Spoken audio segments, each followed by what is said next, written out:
Ever wondered how you could possibly measure the infinitesimal circulation of a vector field in three-dimensional Euclidean space? Well, that's where the concept of curl in a vector field comes to the rescue. The curl of a vector field is a vector field itself, represented by the symbol or. It provides an indicator of the maximum circulation at a particular point in the field. The length and direction of the curl vector denote the magnitude and axis of this maximum circulation. Now, how do you calculate the curl of a vector field? It's achieved by taking the cross product of the gradient operator, denoted by or with the vector field. The interpretations of the curl of a vector field are varied and fascinating. For instance, if the curl of a vector field is non-zero at a point, it implies that the vector field is rotating at that point.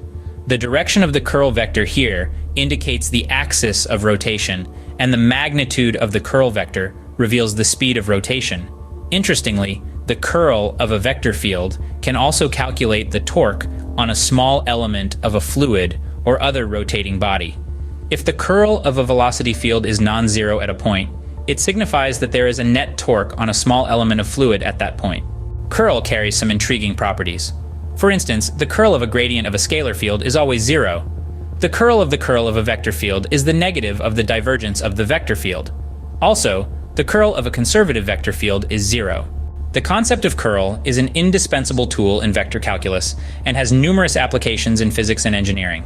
It is used to model fluid flow, electromagnetism, and quantum mechanics, among other things. In fluid dynamics, for example, the curl of the velocity field models vorticity, a measure of the rotation of a fluid. In electromagnetism, the curl of the electric field is used to model the magnetic field. And in quantum mechanics, the curl of the momentum operator is used to model the angular momentum operator. Summarizing, the curl of a vector field is a vector field in itself, representing the maximum circulation at a point in the field.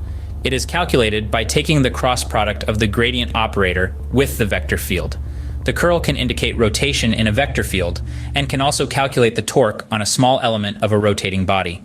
It has key properties and wide-ranging applications in various fields of physics and engineering.